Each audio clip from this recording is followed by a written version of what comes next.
ورحمة الله وبركاته. بسم الله الحمد لله نحمده تعالى ونستعينه ونستغفره ونعوذ بالله من شرور أنفسنا ومن سيئات أعمالنا.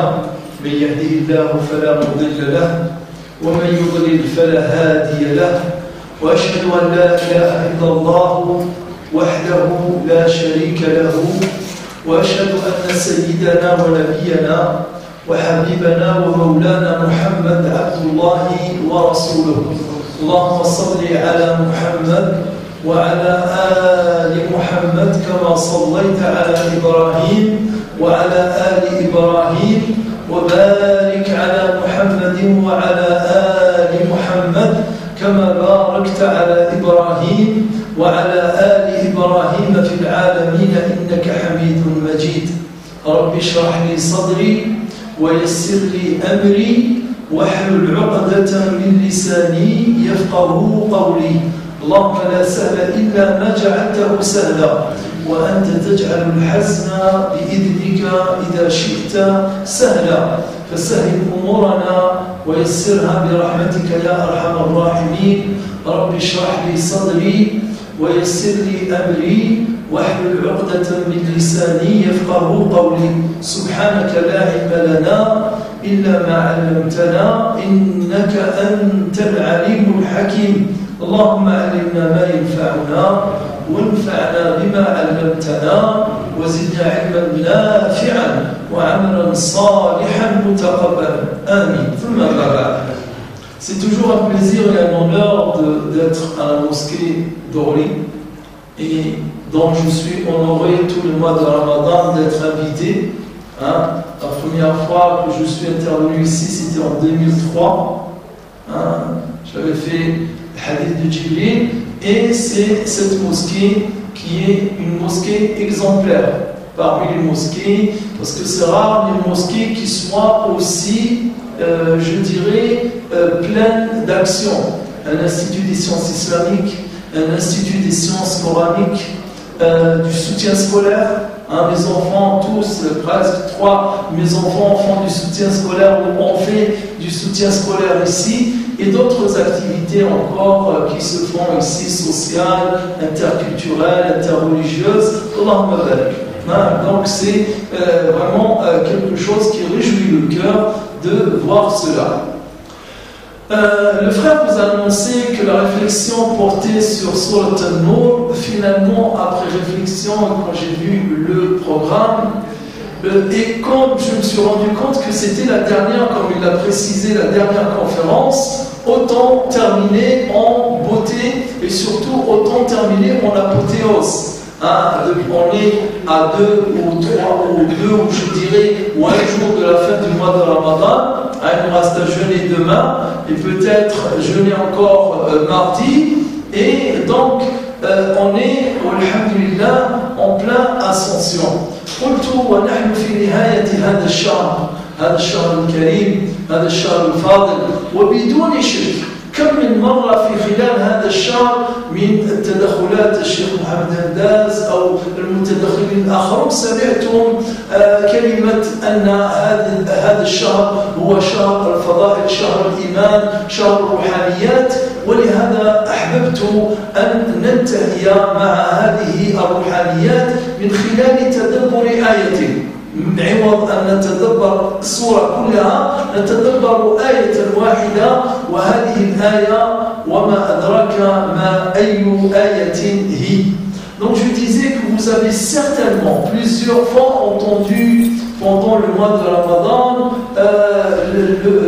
l'idée du mois de l'ascension de la foi, le mois de l'élévation spirituelle, et c'en est réellement le cas.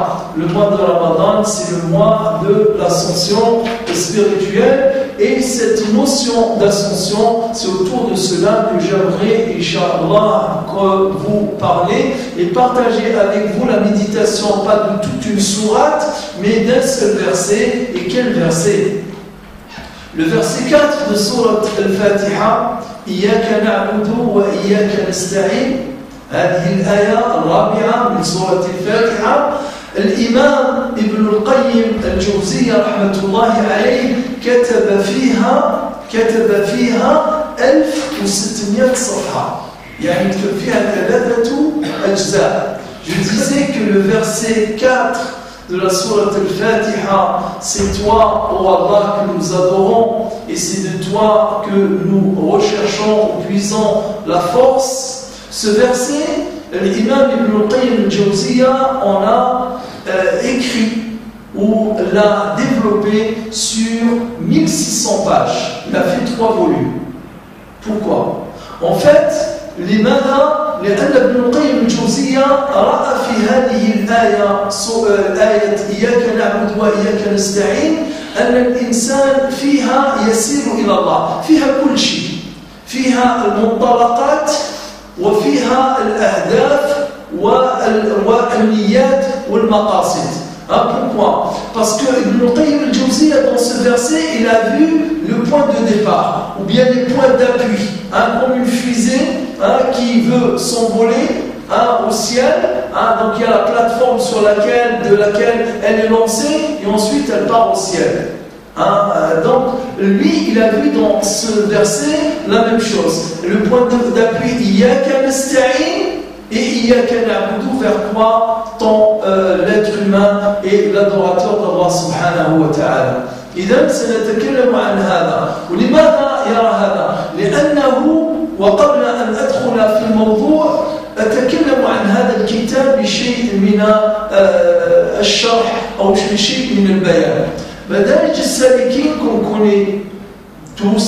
D'ailleurs, j'ai une bonne nouvelle pour les frères et les sœurs francophones. Le livre, on peut le télécharger en PDF. Il fait 660 pages sous le titre « Le chemin des itinérants ». Le chemin des itinérants, vous pouvez le trouver. C'est une édition qui date de 99, mais très très belle édition de la maison d'édition L'Universel, traduite par Mohamed Fatih.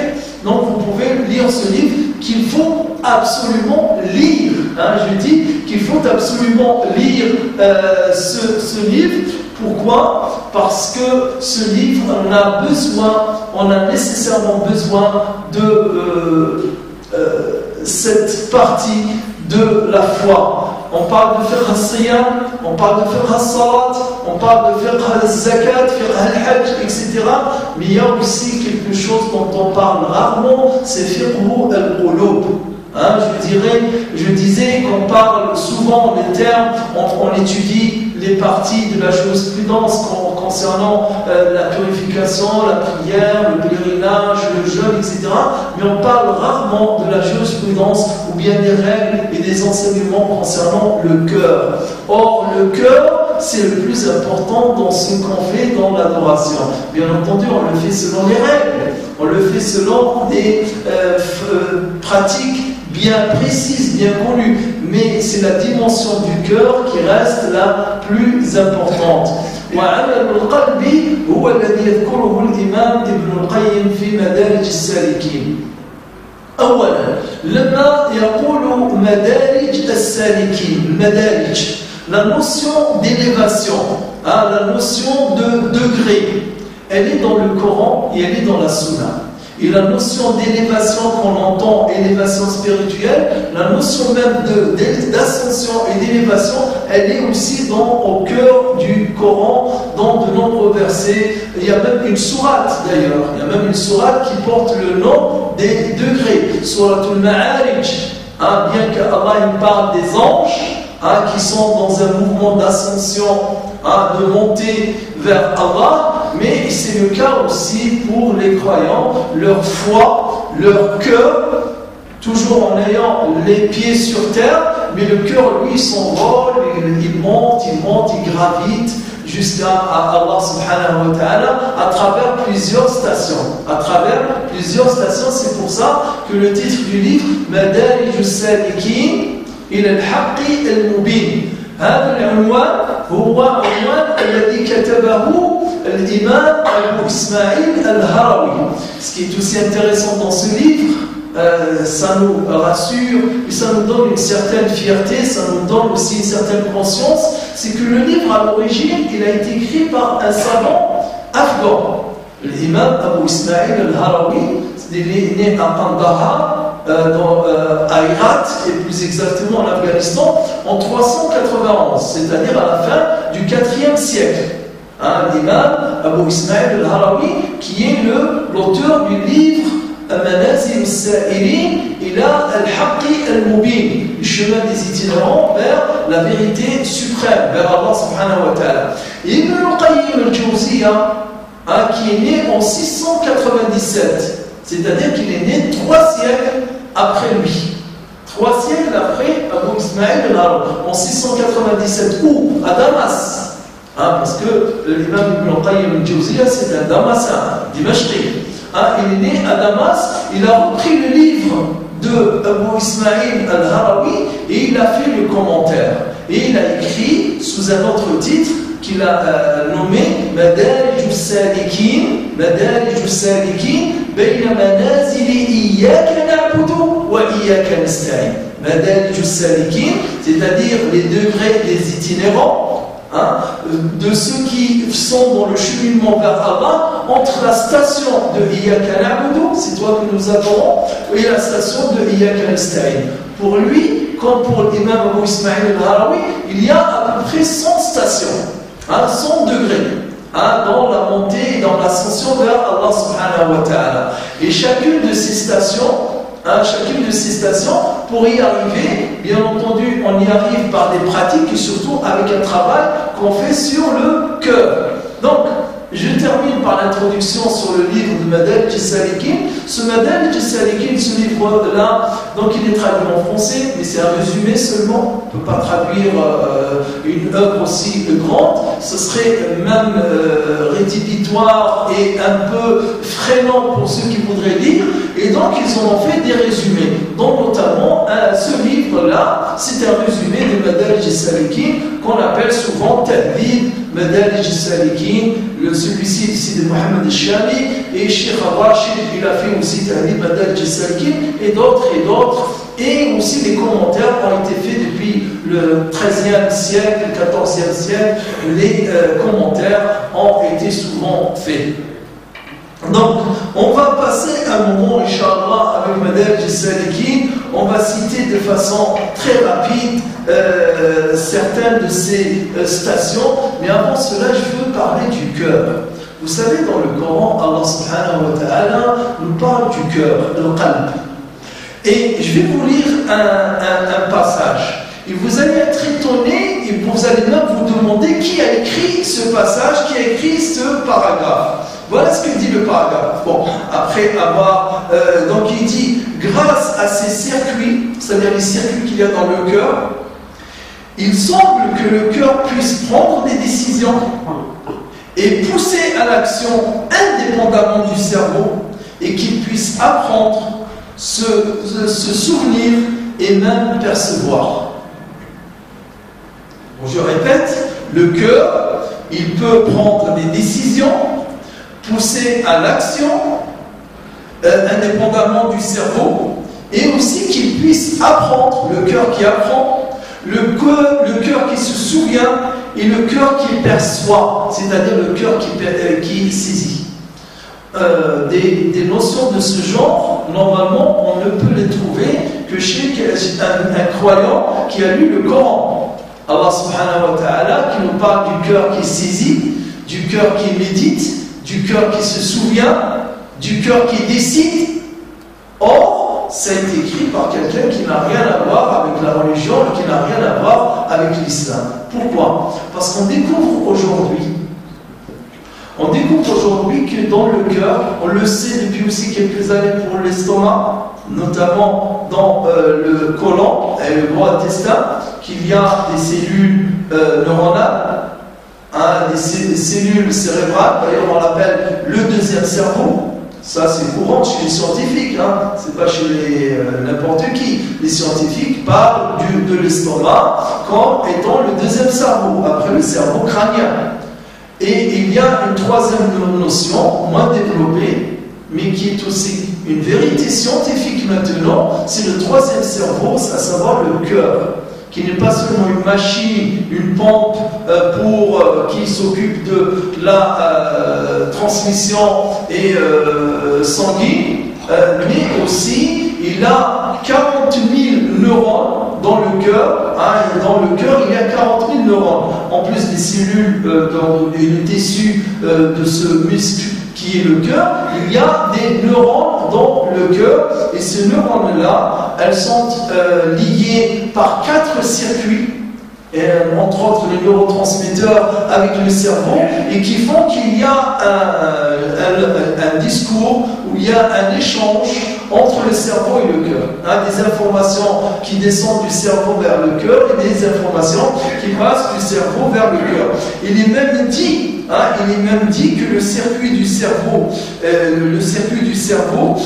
du cœur, est le premier à traiter l'information qui passe ensuite par le cerveau. C'est-à-dire que l'information, parfois, elle est traitée d'abord par le cœur avant d'être traitée par le cerveau. Bien sûr, le cerveau, c'est pas 40 000 neurones, on est dans des millions des dizaines de millions de neurones. Mais les 40 000 neurones du cœur, elles semblent être particulières au point d'avoir cette force, d'avoir cette puissance qui fait qu'elle décide indépendamment du cœur. Et c'est pour cette raison qu'Allah nous en parle, le qalb. D'ailleurs, Allah subhanahu wa ta'ala nous dit أَفَلَمْ يَسِيرُوا فِي الْأَرْضِ فَتَكُونَ لَهُمْ قُلُوبٌ يَعْقِلُونَ بِهَا أَوْ آذَانٌ يَسْمَعُونَ بِهَا إِنَّهَا لَا تَعْمَى الْأَبْصَارُ وَلَكِنْ تَعْمَى الْقُلُوبُ الَّتِي فِي الصُّدُورِ. Ce ne sont pas les yeux qui sont aveugles, mais c'est le cœur qui est en fait aveugle, celui qui ne veut pas voir la vérité, celui qui ne voit pas la vérité. C'est pas en fait parce qu'il est aveugle des yeux, mais parce qu'il est aveugle du cœur. Et combien de versets de ce genre dans lesquels Allah subhanahu wa ta'ala nous parle du cœur et de l'importance du cœur. Et c'est pour cette raison qu'on revient au hadith du prophète sallallahu alayhi wa sallam, dans lequel il dit Ala wa inna, le hadith il est dans le Bukhari, il fait partie des 40 hadiths de l'imam al-Nawawi. Ala wa inna fil jasadi mudra إذا صلحت صلح الجسد كله وإذا فسدت فسد الجسد كله ألا وهي القلب. Le prophète sallallahu alayhi wa sallam nous dit que dans le corps, al-jasad, il y a une mâchure, c'est-à-dire il y a un morceau de viande, un morceau de chair qui, si il est sain, c'est tout le corps qui est sain. Et si il est corrompu, c'est tout le corps qui est corrompu. En fait, pendant ce mois de Ramadan, on est à 2 jours ou 3 avec ce jour-ci de la fin. Alhamdoulilah, notre corps, on lui a fait beaucoup de bien. On a fait beaucoup de bien à notre corps par le jeûne. Je parle de la majorité. La majorité, du moins ceux qui savent au moment du Maghreb, faire attention de ne pas mélanger tout, de manger tout et n'importe quoi. On a fait beaucoup de bien à notre corps et notre corps nous le rend bien. Il nous remercie pour cela. On se sent bien dans notre corps. Il faudrait aussi qu'on se sente bien dans notre cœur. Il faudrait aussi que notre cœur, on lui donne son dû, on lui donne ce qu'il nous doit comme attention. D'ailleurs, à ce propos, ça aussi je l'ai lu, je l'ai beaucoup chez les non-musulmans, je l'ai bien entendu avant tout, le Coran, la sunna du prophète, mais je l'ai encore chez les non-musulmans, surtout quand il parle, ça nous permet d'approfondir, de voir les choses avec cette jeu de miroir. Qui parlait, une dame qui parlait du jeûne, ou un monsieur qui parlait du jeûne, il disait que il pratique le jeûne sans être croyant, sans être musulman, et il dit qu'à la fin de la journée de jeûne, on sent une certaine soif spirituelle. On sent une soif spirituelle. C'est un non-croyant. Il dit donc comment ils nourrissent cette soif spirituelle. Ils la nourrissent par de la méditation, de la réflexion, etc. Notamment les exercices de yoga, etc. Donc c'est pour cette raison que nous, alhamdulillah, sans même qu'on soit conscient ou inconscient de cette soif spirituelle, Allah nous l'a déjà fait ce par quoi on nourrit cette soif spirituelle, avec notamment les salats de tarawih, les prières de tarawih le soir. Pourquoi on fait tarawih pendant le mois de Ramadan et on ne fait pas en dehors du mois de Ramadan? Parce qu'en fait c'est le corps qui le demande, c'est pas le corps qui le demande, pardon, c'est le cœur qui le demande. Quand on a jeûné toute la journée et qu'on a eu faim et soif, au coucher du soleil, on mange, on étanche cette soif et on est bien rassasié, le corps est rassasié, mais il reste le cœur qui attend lui aussi d'être nourri, et on le nourrit notamment par le dhikr, par le dua, par les prières de Salat al-Tarawih. Voilà, donc cette notion d'élévation, je disais, qui est l'élévation du cœur, elle est au centre du Coran. Allah subhanahu wa ta'ala, nous, au verset 175 et verset 176 de Surat Al-A'raf, il nous parle de cette élévation. يقول الله سبحانه وتعالى واتل عليهم نبأ الذي آتيناه آياتنا فانسلخ منها فأتبعه الشيطان فكان من الغاوين ولو شئنا لرفعناه بها ولكنه أخلد إلى الأرض واتبع هواه فمثله كمثل الكلب إن تحمل عليه يلهث أو تتركه يلهث. Donc dans ces versets 175 et 176, Allah il dit, raconte-leur, parlant à un prophète sallam, et dit, raconte-leur l'histoire de celui à qui nous avions communiqué nos signes, c'est-à-dire nos versets, mais qui s'en est volontairement écarté. Mais en fait, qui s'en est volontairement extrait. C'est s'extraire de quelque chose. C'est comme dépecer. On dit c'est le dépeçage. C'est comme s'il est sorti, Allah lui a donné les versets, il lui a donné des signes, mais lui, il n'a pas voulu attraper ces versets, sans quoi Allah Ta'ala, qu'est-ce qu'il aurait fait de lui? Il l'aurait élevé.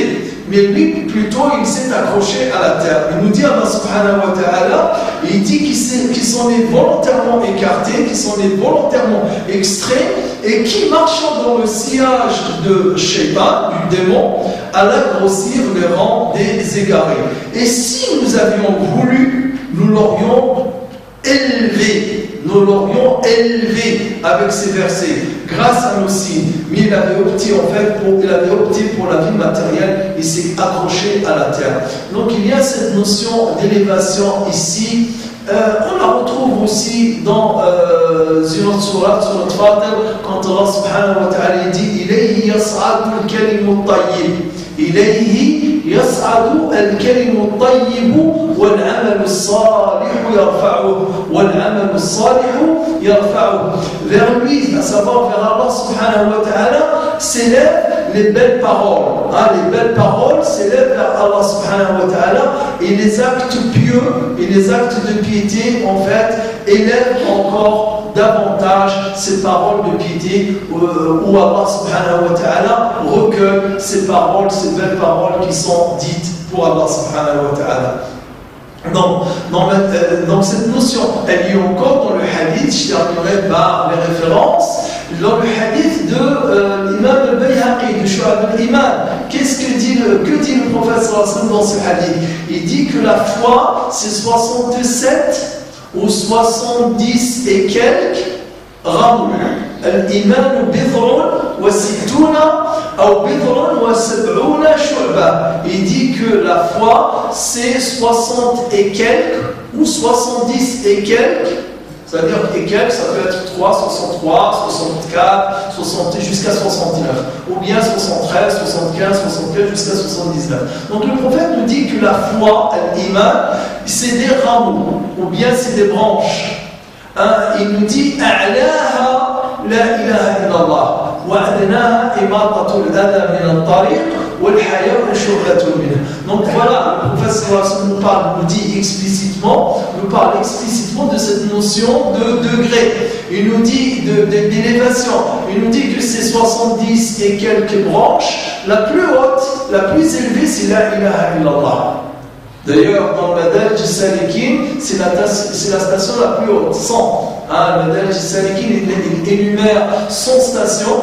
son acte, son demeure, la plus haute c'est la ilaha illallah. Et la plus basse, c'est le fait de ôter un détritus ou quelque chose qui se gêne par terre, une peau de banane, un morceau de verre, un morceau de, je ne sais pas, un clou, un boulon, quelque chose qui traîne par terre et qui risque de faire mal à des personnes qui passent. Tu le prends et tu le jettes dans une poubelle, c'est un acte de foi, nous dit le prophète sallallahu alayhi wa sallam. C'est un acte de foi. Et le contraire aussi est vrai. Donc, faire le contraire, c'est un acte contraire à la foi. Il nous dit la pudeur, et la pudeur en fait partie de ces branches de la foi. Et d'autres hadiths qu'on peut citer dans lequel il parle le prophète sallallahu alayhi wa sallam de cette notion d'élévation spirituelle. Mais avant cela, pour clore cette introduction et l'importance, dans Surat Al-Shams, vous connaissez pour beaucoup d'entre vous certainement la Surat Al-Shams, la Surat du soleil. Allah Ta'ala il dit بعد بالله من الشيطان الرجيم بسم الله الرحمن الرحيم والشمس وضحاها والقمر إذا تلاها والنهار إذا جلاها والليل إذا يغشاها والسماء وما بناها والأرض وما طحاها ونفس وما سواها فألهمها فجورها وتقواها. En fait, tous les wa, ce sont des jures, ce sont des articles de jure. Donc Allah nous jure pas une, deux, trois ou quatre fois, 7 ou 8 fois, Allah il jure dans cette sourate. Il dit par le soleil et par sa clarté, et par la lune quand elle le suit, et par le jour quand il l'éclaire, et par la nuit quand elle l'enveloppe, et par le ciel et celui qui l'a construit, et par la terre et celui qui l'a étendue, et par l'âme et celui qui l'a harmonieusement façonné, et lui a alors inspiré son immoralité, de même que sa piété. Donc Allah il jure à chaque fois par la lune, par le soleil, par la terre, et tout ça pour attirer notre attention sur un point important. يقسم الله سبحانه وتعالى حتى يقرر حقيقة أنه قد أفلح من زكاها. قد أفلح من زكاها وقد خاب من دساها. ما هي ها هنا يعني النفس ونفس وما سواها فألهمها فجورها وتقواها قد أفلح من زكاها. Donc Allah Ta'ala jure tout cela pour nous dire a certainement réussi celui qui la purifie, et perdant et a perdu certes celui qui la corrompt. Cette âme qu'Allah nous a donnée, qui est ici en l'occurrence le cœur, parce que l'âme, souvent, elle tourne autour de la notion du cœur. C'est-à-dire, Allah il utilise plusieurs termes, souvent pour nommer, pour définir une même chose. Ici, donc, Allah nous dit que ce cœur, que cette âme, que cette nefs qui est dans notre fort intérieur ne réussira que celui qui va la purifier. Et celui qui la laisse se corrompre, celui qui la laisse se gâter, celui-là est certainement, malheureusement, parmi les perdants. Donc, Madarij as-Salikin, il aide, il participe à ce travail qu'on fait sur notre cœur, ce travail qu'on fait sur notre cœur, à savoir dans ces ascensions du cœur pour aller vers Allah subhanahu wa ta'ala. La première des demeures, la première des stations, nous dit Ibn al-Qayyim al-Jawziyya, c'est celle de At-Tawbah. Il dit Anna al-manzal al-awwal min manazil al-sa'irin أو منازل السائلين هي التوبة. Donc on commence par la première station qui est la Tauba. Et cette Tauba qui permet en fait à quelqu'un, comme on dit, c'est-à-dire que celui qui veut aller loin, il ménage sa monture. C'est-à-dire on ne peut pas faire le même parcours avec un sac à dos de 40 kg sur le dos que quand on peut avec un sac à dos de 3-4 kg, n'est-ce pas? Il y a quand même 36 kg de différence. Donc en faisant la Tauba, on se déleste en quelque sorte, on se décharge de quelques apesanteurs, de quelques casseroles. Comme ça on ira tranquillement, discrètement et on marchera loin sans attirer l'attention. Alors que si on traîne des casseroles derrière nous, ça va déjà nous prendre la tête, le bruit, et ça risque de nous freiner dans notre élan et dans notre cheminement vers Allah subhanahu wa ta'ala. Et c'est pour cela qu'il parle, donc Ibn al-Qayyim al-Jawziyya, de la repentance. Il parle un peu il fait un grand partie sur la repentance, sur l'importance, les différents types de repentance, les conditions de la repentance, etc. Et il va citer des références dans le Coran et ailleurs. Ensuite, il va commencer par parler de ces stations, et la deuxième station, c'est celle de la remémoration, al-tadakkur. C'est se remémorer. On se remémore quoi? On se remémore notre rôle dans ce monde. On se remémore le dessein pour lequel Allah nous a fait exister, la mission que nous avons sur terre. Et ensuite vient la demeure de l'attachement à Allah, l'ihtisam. Regardez, il y a une logique dans l'enchaînement de ces stations. Une fois qu'on a fait Tauba, on se rappelle de notre rôle, on s'attache à Allah subhanahu wa ta'ala. Ensuite, la demeure spirituelle de la fuite vers Allah, al-firar, cette demeure elle est coranique, et toutes d'ailleurs, il cite pour elle les versets coraniques qui correspondent. Allah nous dit dans le Coran: فَفِرُّوا إِلَى اللَّهِ إِنِّي لَكُمْ مِنْهُ نَذِيرٌ مُبِينٌ وَلَا تَجْعَلُوا مَعَ اللَّهِ إِلَهًا آخَرَ إِنِّي لَكُمْ مِنْهُ نَذِيرٌ مُبِينٌ.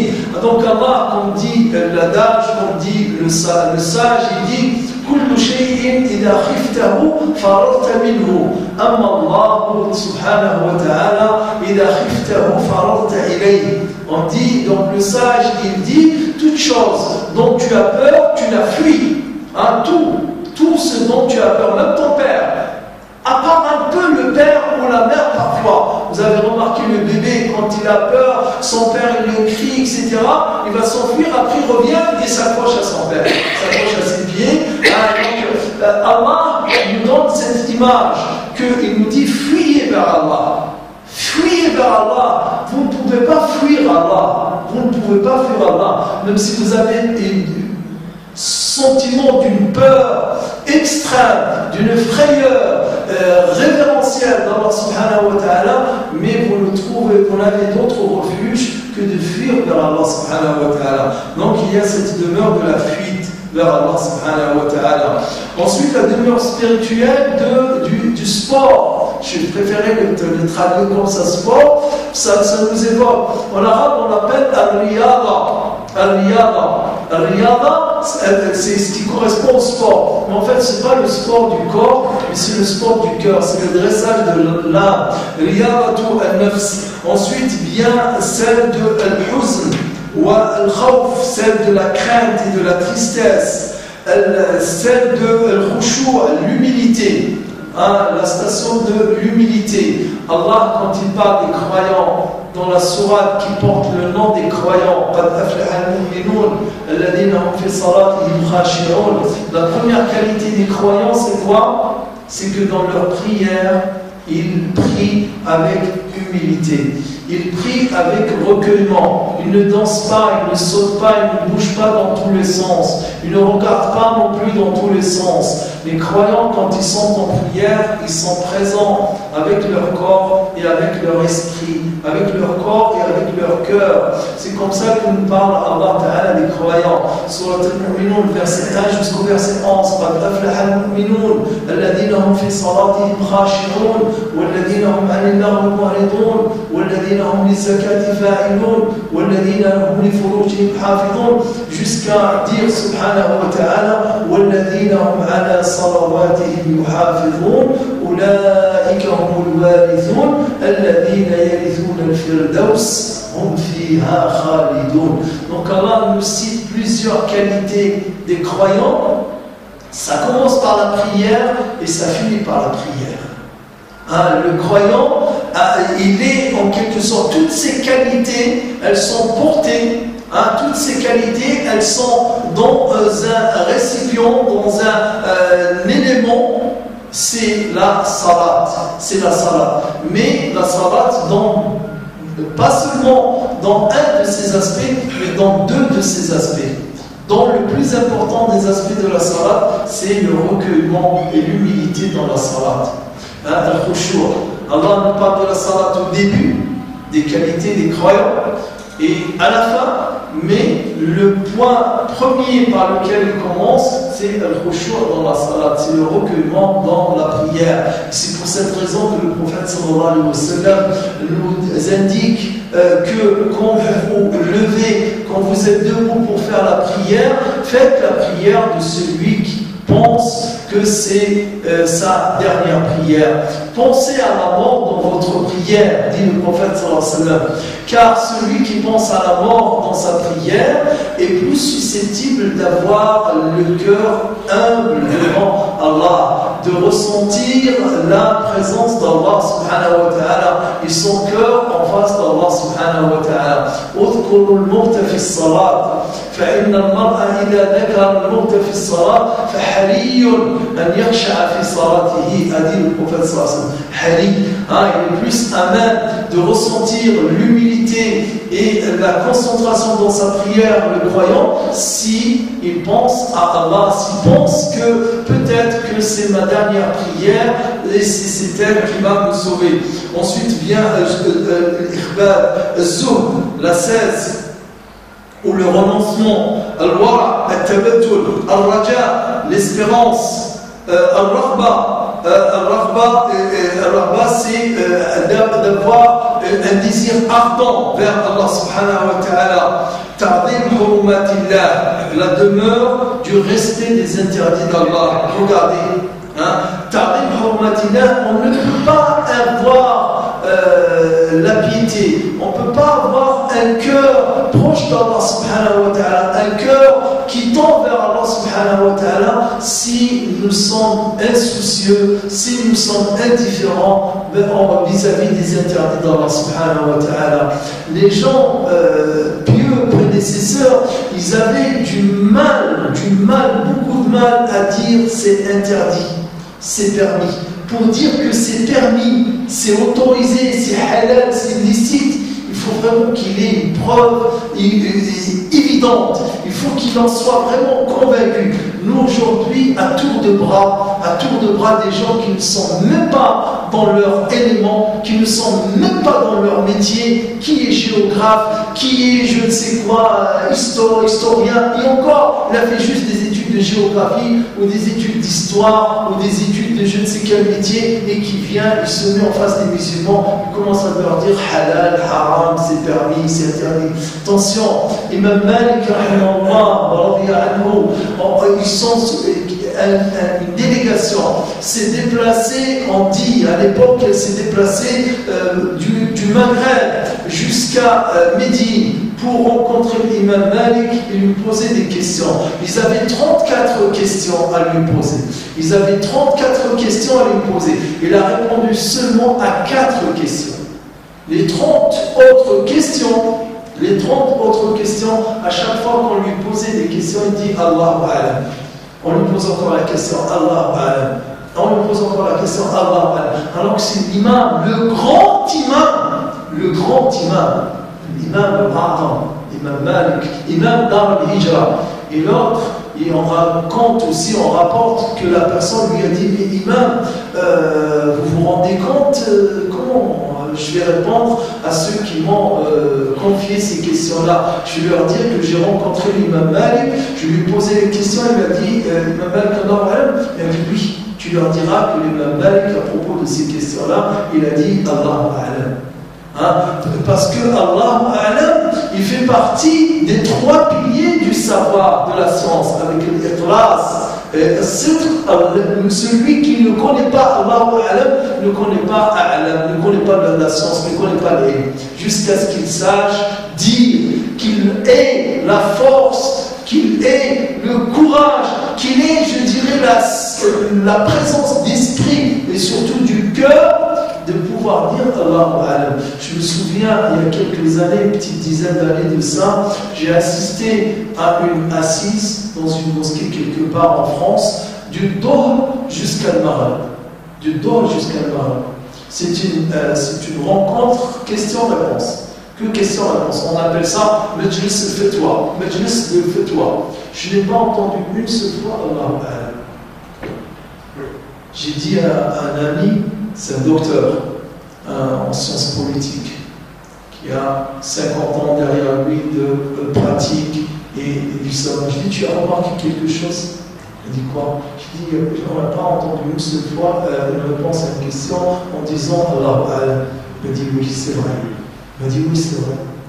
Alors que c'est nécessaire, ça t'apprend à être humble, ça t'apprend à aussi avoir cette vigilance, al-muraqaba, la station qui vient après. Juste avant, ta'adim hurumatillah, la demeure spirituelle de la vigilance, et vient après elle la demeure spirituelle du respect des interdits d'Allah. Celui qui ne sait pas dire Allahu A'lam, c'est qu'il manque de vigilance. C'est qu'il manque de al-muraqaba. Ensuite vient celle de la rectitude, al-istiqama. Ensuite vient celle de le fait de se remettre à Allah, al-tawakkul. Et après vient al-taslim. Après vient al-sabr, al-sabr, la patience.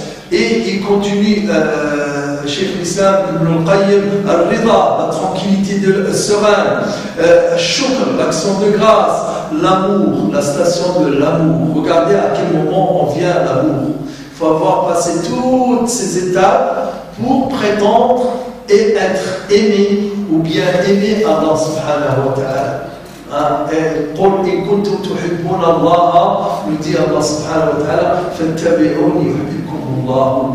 Suivez le chemin du prophète sallallahu alayhi wa sallam et vous allez donc atteindre ce degré de l'amour d'Allah subhanahu wa ta'ala. Al-himma, avant le mahabba, al-himma, l'ardeur spirituelle, al-himma, al-shawq, le désir ardent, al-qalaq, l'angoisse.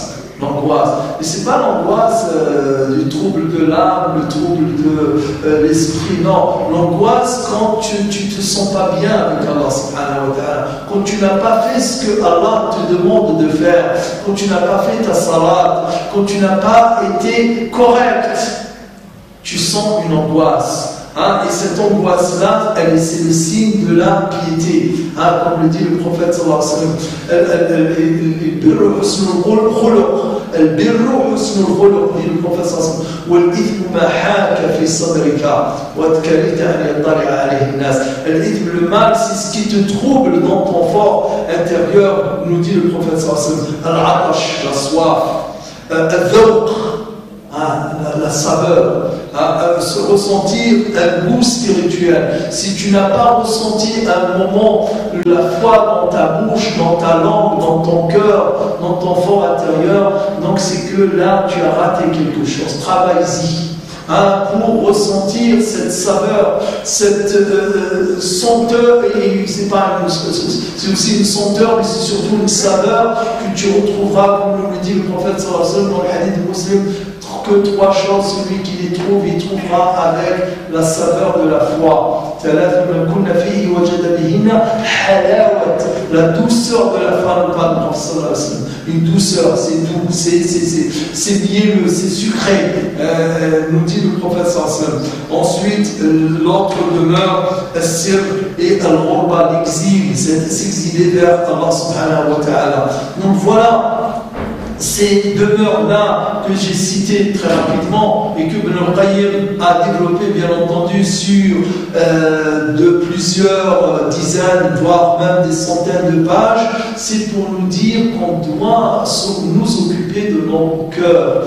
On doit faire attention à notre cœur. Il faut qu'on sente que nous avons quelque chose en nous qui est seulement en lien avec Allah subhanahu wa ta'ala et que les gens ne savent pas, ne peuvent savoir. Et c'est entre toi et Allah. Et dans tes actes aussi, avoir des actes intimes que tu fais, que seul Allah sait et que personne d'autre ne peut savoir. Ce sont ces choses-là, ce qui te sort Yawm al-Qiyamah auprès d'Allah. Et c'est pour cette raison que Allah, quand il parle du jeûne, il dit que le jeûne c'est pour moi. Parce que le jeûne, il n'est pas apparent. Ma barbe, vous la voyez tous. Mon tamis, vous le voyez tous. Mes paroles, vous les entendez tous. Mais mon jeûne, vous ne l'entendez pas. Vous ne le voyez pas. Il est au fond de moi, entre moi et Allah. Et surtout, le jeûne serait rogatoire. Le jeûne du lundi, jeudi, 13, 14 et 15 de chaque mois, les 6 jours de Shawwal, etc. Ce sont des adorations, des actes intimes qu'on fait entre nous et Allah subhanahu wa ta'ala. Donc c'est très très important et le mois de Ramadan nous l'apprend que notre cœur, on lui donne son dû. On s'occupe de lui, on vérifie comment elle est la foi dans notre corps, dans ce qu'on fait, et surtout dans notre cœur, comment est-elle. Pourquoi? Parce que Allah subhanahu wa ta'ala, Yawm al-Qiyamah, ce qui va nous sauver auprès d'Allah subhanahu wa ta'ala, c'est justement ce qu'il y a dans nos cœurs. Le prophète sallallahu alayhi wa sallam dans le hadith, quand il dit que la première des choses sur lesquelles sera interrogé le fils d'Adam sont sa prière. Si cette prière est bonne, conforme, saine, tous les actes sont sains. Pourquoi? Parce qu'encore une fois, parce que dans la salat, il y a quelque chose qu'on n'a pas dans le pèlerinage. D'ailleurs, le pèlerinage, c'est quelques jours seulement. La Umrah, c'est quelques jours seulement. Mais la salat, c'est un retour, c'est un rendez-vous quotidien. Plusieurs fois dans la journée, on va vers Allah, on rentre dans l'intimité d'Allah. D'ailleurs, on appelle takbir le tahrim. Quand on dit Allahu Akbar, comme nous dit le prophète sallallahu alayhi wa sallam, et quand on commence à réciter Surat al-Fatiha, c'est un dialogue. Surat al-Fatiha, c'est un échange. Et celui qui n'est pas conscient qu'il est dans un dialogue avec Allah, quand il récite Surat al-Fatiha, il passe à côté de quelque chose d'important. Il passe à côté de quelque chose d'important. Surat al-Fatiha, c'est un dialogue, c'est un partage. C'est un partage. Et ce mot partage, c'est pas de moi. C'est le prophète sallallahu alayhi wa sallam qui le dit. Voire même, c'est même pas le prophète, c'est Allah qui lui a dit de le dire. C'est dans le hadith al-Qudsi dans lequel Allah il dit Qasamtu as-salata bayni wa bayna abdi nisfayn. J'ai partagé la prière entre moi et mon serviteur adorateur en deux. C'est comme ça que dit le hadith saint, hadith Qudsi. Il y a le Coran, parole d'Allah, Surat al-Fatiha jusqu'à Surat al-Nas. Il y a les hadiths Qudsi, ce sont des paroles divines, mais qui ne sont pas dans le Coran, qui sont rapportées par le prophète sallallahu alayhi wa sallam. Donc dans une de ces paroles, Allah il dit j'ai partagé la prière entre moi et mon serviteur en deux. En deux, les partager en deux. فإذا قال العبد بسم الله الرحمن الرحيم الحمد لله رب العالمين قال الله حمدني عبدي. Quand l'adorateur il dit louange à Allah, Allah il dit mon serviteur m'a loué. Quand il dit Ar-Rahman Ar-Rahim, Ar-Rahman Ar-Rahim Maliki Yawmiddin, il dit mon serviteur m'a magnifié. Et quand il dit Iyyaka na'budu wa iyyaka nasta'in, il dit ça c'est entre moi et mon serviteur. Et mon serviteur aura ce qu'il a voulu. Et quand il dit Ihdina as-sirata al-mustaqim, sirata alladhina an'amta alayhim, ghayri al-maghdubi alayhim wal-dhalin, Allah répondra ceci est pour mon serviteur. Ceci est. Regardez cet échange. On récite, et c'est pour ça que la récitation prophétique n'était pas ça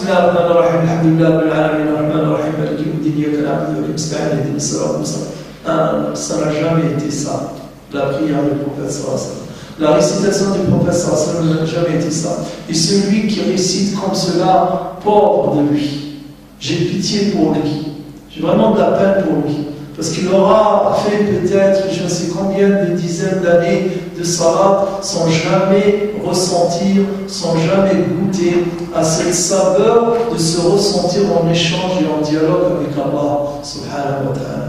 C'est pour ça que le prophète sallallahu alayhi wa sallam a récité Alhamdulillahi Rabbil Alamin Ar-Rahman Ar-Rahim Maliki Yawmiddin Iyaka na'budu, un temps, ne serait-ce 2-3 secondes entre chaque verset pour ressentir cet échange entre toi et Allah subhanahu wa ta'ala. Puisse Allah subhanahu wa ta'ala, vous m'excuserez, on n'a pas beaucoup de temps, une autre fois, Inch'Allah, on ouvrira du temps pour l'échange.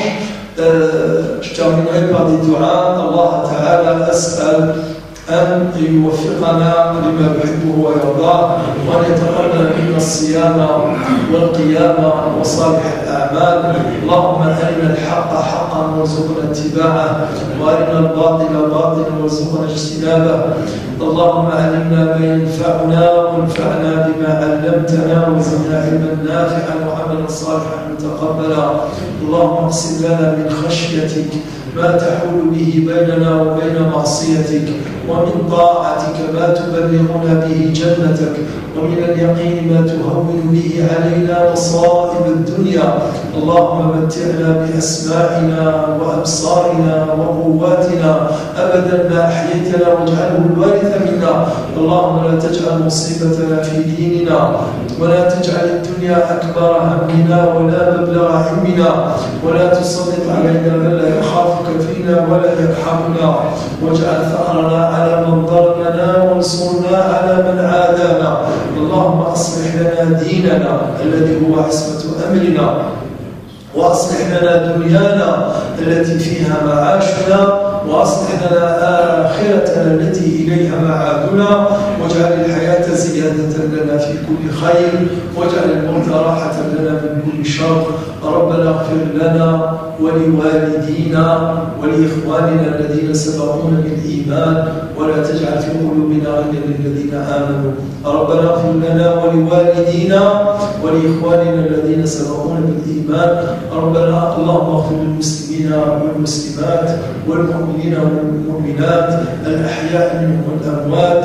نسألك اللهم لإخواننا المسلمين والمسلمات في مشارق الأرض ومغاربها الويغور في الصين وإخواننا الروهينجا في برمانيا وبنغلاديش، إخواننا في اليمن، إخواننا في ليبيا، إخواننا في سوريا، إخواننا في كل مكان الذين يعانون. اللهم كن معهم ولا تكن عليهم، اللهم انصرهم ولا تنصر عليهم، اللهم اغفر لنا ولهم يا رب العالمين.